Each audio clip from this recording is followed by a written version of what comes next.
ध्रुव महाराज। तो ध्रुव महाराज ने कितने दिनों में भगवान को प्राप्त कर लिया? 6 महीनों में। तो क्या आप हम सभी के पास 6 महीने नहीं हैं? हैं। तो फिर हमें क्या करना चाहिए? हमें भी अपने समय का सदुपयोग करना चाहिए, ताकि हम भी जैसे ध्रुव महाराज, प्रहलाद महाराज ने भगवान को प्राप्त कर लिया, वे भी तो इसी पृथ्वी पर मनुष्य शरीर में ही आते हैं। उनके जीवन में भी बहुत संघर्ष होता है, लेकिन फिर भी वे अपनी भक्ति के माध्यम से भगवान को प्राप्त कर लेते हैं। उसी प्रकार से हमसे भी भगवान बहुत कुछ नहीं चाहते, और उन्होंने तो तपस्या की थी। ये बताइए, ध्रुव महाराज 5 वर्ष के बालक थे और इतनी दूर चल के वे मधुपुरी जाते हैं, मथुरा जाते हैं, वहाँ 6 महीने तक जंगल में तपस्या करते हैं, तब भगवान उन्हें प्राप्त होते हैं। हमें तो उतना भी नहीं करना। क्यों? क्योंकि कलयुग केवल नाम आधारा, सुमिर सुमिर नर उतरहि पारा। तो इस कलयुग में तो केवल हरि नाम की महिमा है। हमें तपस्या भी नहीं करना, कोई ध्यान भी नहीं लगाना, एक पांव पे खड़े होकर हाथ ऊपर करके सर्दी गर्मी बारिश को भी नहीं झेलना। हमें तो अपने घरों में रहकर, घरों में बैठकर आराम से क्या करना है? केवल हरि नाम का जप करना है। और यदि हम इतना भी नहीं करेंगे, तब तो फिर हमारा कल्याण संभव नहीं है, फिर कल्याण नहीं हो सकता। तो यह जो कलयुग है, ये बड़ा विषम है। कलयुग, ये कराल कलिकाल चल रहा है, जो बहुत कठिन है। और इस कलयुग में भगवान को प्राप्त करने की एकमात्र विधि है भगवान के नाम का कीर्तन करना। देखिए, जब हम सभी साथ में हो, जैसे अभी बहुत सारे भक्त साथ में बैठे हैं, तो जब हम सब साथ में हो भक्तों के साथ, तब तो क्या करना चाहिए? कैसे नाम लेना चाहिए? तो कहा हरि नाम लेने की 2 विधियां हैं। हरि नाम लेने की 2 विधियां हैं। एक तो है जप के द्वारा। जब हम हरि नाम का जप करते हैं, कैसे जप करते हैं? किस महामंत्र का जप करते हैं आप लोग? हरे कृष्णा कृष्णा कृष्णा हरे हरे, हरे राम राम राम हरे हरे। इस महामंत्र का हम जप करते हैं। तो एक तो ये विधि है हरि नाम लेने की, और दूसरी विधि हरि नाम लेने की है कीर्तन करना।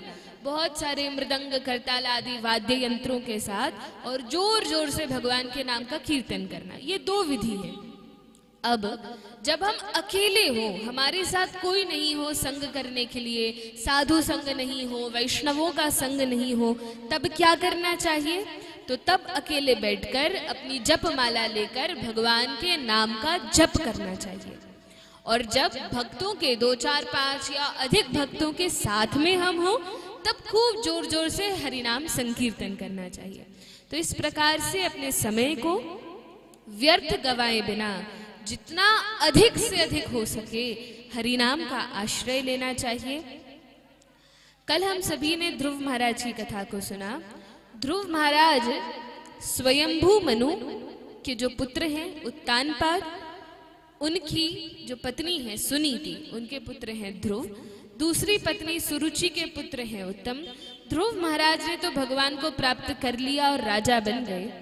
आगे वर्णन आया कि जब ध्रुव महाराज इस पृथ्वी का राजपाठ सब स्वीकार करके और अपनी अवधि पूर्ण करके जब भगवान के धाम जाने लगे, जब उनका पृथ्वी पर से समय पूर्ण हो गया और जब वे भगवत धाम को लौटने लगे, भगवान के धाम जाने लगे, उस समय वैकुंठ से भगवान ने विमान भेजा कि जाओ विष्णुदूतों, जाकर ध्रुव महाराज को कहाँ छोड़कर आओ।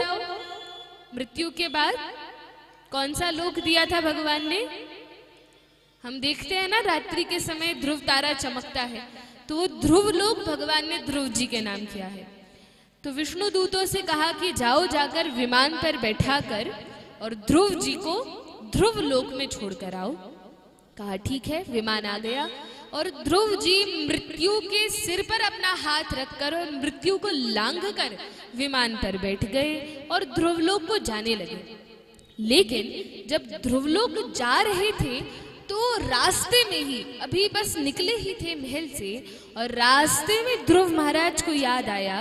वे सोचने लगे कि मैं कैसे भक्ति में लगा, मैं तो पहले भगवान को जानता नहीं था, किसने भगवान के विषय में बताया? तो किसने ध्रुव जी को सबसे पहले भगवान के विषय में बताया था? उनकी माता ने। उनकी माता ने बताया था भगवान कहाँ मिलते हैं, भगवान की शरण लेना चाहिए। ये किसने सिखाया था? ध्रुव जी की माँ ने सिखाया था। तो जाते जाते स्मरण करते हैं, याद करते हैं कि मुझ पर कितनी कृपा हुई। माँ ने एक बार बताया कि भगवान कहाँ मिलते हैं, कैसे मिलते हैं, उनकी शरण ग्रहण करनी चाहिए। और तब मैं तपस्या के लिए निकला, फिर मुझे भगवान भी प्राप्त हो गए, दर्शन भी प्राप्त हुआ, और फिर भगवान ने वरदान भी दिया। लेकिन उन माँ को जिन्होंने सबसे पहली बार मुझे भगवान के विषय में बताया था, उन्हें भला मैं कैसे भूल सकता हूँ? तो रास्ते में ही जो विमान चला रहे थे विष्णुदूत, उन्हें रोका और रोककर कहने लगे कि अरे भैया रुको, मेरी मैया हैं, उन्होंने ही मुझे भगवान के विषय में बताया था, कृपा करके उनको भी मेरे साथ ध्रुवलोक ले चलो। तब विष्णुदूत ने कहा कि ध्रुव महाराज आप धन्य हैं। धन्य क्यों हैं?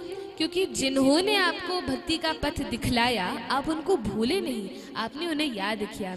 लेकिन महाराज भगवान कृष्ण जो है, भगवान श्री हरि जो है, वो अत्यंत दयालु और अत्यंत कृपालु हैं, और भगवान सबकी सुध बुध रखने वाले हैं। भगवान सबका लेखा जोखा रखते हैं, सबके बारे में भगवान को पता होता है। तो देखिए भगवान बड़े कृपालु हैं, और वे जानते हैं कि आप जैसे सुंदर भक्त को भक्ति के मार्ग में लाने वाली आपकी माता थी, इसीलिए प्रभु ने पहले ही आपकी मैया के लिए एक विमान भिजवा दिया। और आगे देखिए, आगे जो रथ जा रहा है, विमान जा रहा है, उसमें आपकी माता जी विराजमान है, और आपसे पहले में मुक्ति को प्राप्त हो जाएंगी, आप चिंता मत कीजिए। बोलिए भक्तवत्सल भगवान की जय। तो इस प्रकार से ध्रुव जी का तो कल्याण हुआ ही, और उनकी माता का भी कल्याण हुआ। इसलिए जिस व्यक्ति ने सर्वप्रथम हमें भगवान के विषय में बताया हो, सबसे पहले जिनके कारण हम भक्ति मार्ग में लगे हो, उन्हें कभी नहीं भूलना चाहिए। पथ प्रदर्शक गुरु का महात्म्य है, उनका स्मरण करना चाहिए, उन्हें प्रणाम करना चाहिए, और उनका धन्यवाद करना चाहिए कि पहले तो हम कुछ भी नहीं जानते थे, हमें मार्ग दिखलाया, हमें भगवान के विषय में बताया, उसके लिए हमें कृतज्ञ होना चाहिए।